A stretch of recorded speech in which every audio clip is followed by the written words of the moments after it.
লা ইলাহা নাই আমার মধ্যে আমিত্ব খোদা, নিজের আমিত্বকে বের করো। আমি নেই, লা ইলাহা নাই আমার মধ্যে আমিত্ব খোদা নাই, আমার আমি খোদা নয়, বের করো। লা ইলাহা নাই খোদা ইল্লাল্লাহ। মুর্শিদের চেহারাটাকে নিয়ে ঢোকাও, ইল্লাল্লাহ এক আল্লাহ চেহারাতে আমি আছি।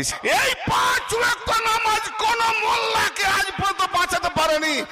আমি যে নামাজের স্থাপনা দেখালাম, এই যখনই দেখবে যে আমার মধ্যে মুহাম্মাদি সুরাত, আমার মধ্যে আলী সুরাত, আমার মধ্যে হোসেনি সুরাত, আমি হোসেনের মধ্যে, আমি খাজা বাবার মধ্যে, তো আমার মধ্যে পাপ হয় কি করে? অতএব এই নামাজ তোমাকে সমস্ত বুরাই খারাপি বেহায়া থেকে বাঁচিয়ে দেয়। নামাজ শুধু আল্লাহর জন্য না, নামাজ তোমার জন্য, নামাজ নিজেকে চেনার জন্য।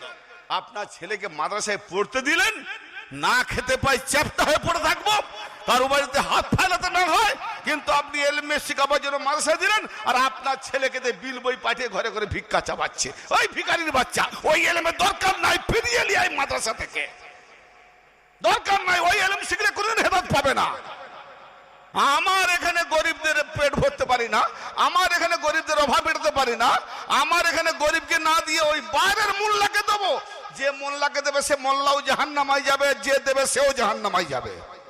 কেন না? আপনার সাদকা যাকাত যা কিছু দেওয়ার এখানকার গরিবদের হক, মোল্লার হক নয়। অতএব এই গরিবের হককে ছিনে নিয়ে আপনি বাইরের কালেকশন করে মোল্লাকে দিচ্ছেন, অতএব সেও লুটেরা, আর আপনি লুটেরাকে সমর্থন করলেন, আপনিও জাহান্নামী। এরা এতিমদের ধাক্কাও দেবে, মিসকিনদের খাদ্য দানে উৎসাহ দেবে না, মানে নিজেরা পালিয়ে যাবে। আবার আমরা ফতোয়া দিলে আমাদের এই কথার উপরে, কোরআনের উপরে, হাদিসের উপরে, দলিলের উপরে মিথ্যা আরোপ করবে। আবার এরা যা বলবে যে চুরি কর, ডাকাতি কর, যা পারে কর, নামাজ পড়।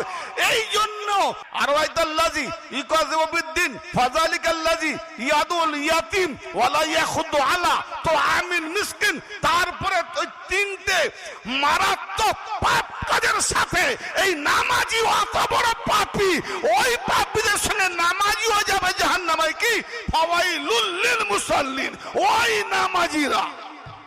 তার মানে নামাজ বোঝা গেল কোনটা? ধর্ম যেটা সত্যি সেটা মেনে নেওয়ার নাম নামাজ। এতিমকে ধাক্কা না দিয়ে তাকে আপন করে তার দুঃখ দুর্দশা নিবারণ করার নাম নামাজ, আর মিসকিনদেরকে খাদ্য দানে উৎসাহ করার নাম নামাজ। অতএব আল্লাহ কি বলছে? 3টে কথার সাথে সাথে এখানে নামাজের কথাটা নিয়ে হলো কেন? মোল্লা নামাজ কাকে দেয়? মানুষের সঙ্গে মানুষের সহৃদয় ভদ্রতা, আপোষ মিলন রাখার নামই হলো নামাজ। নামাজ একরকম নয়, এই যে এখানে চলছে এটার নামও নামাজ। চ্যালেঞ্জ থাকলো, নামাজ প্রমাণ করে দেবো। कि जब से मैं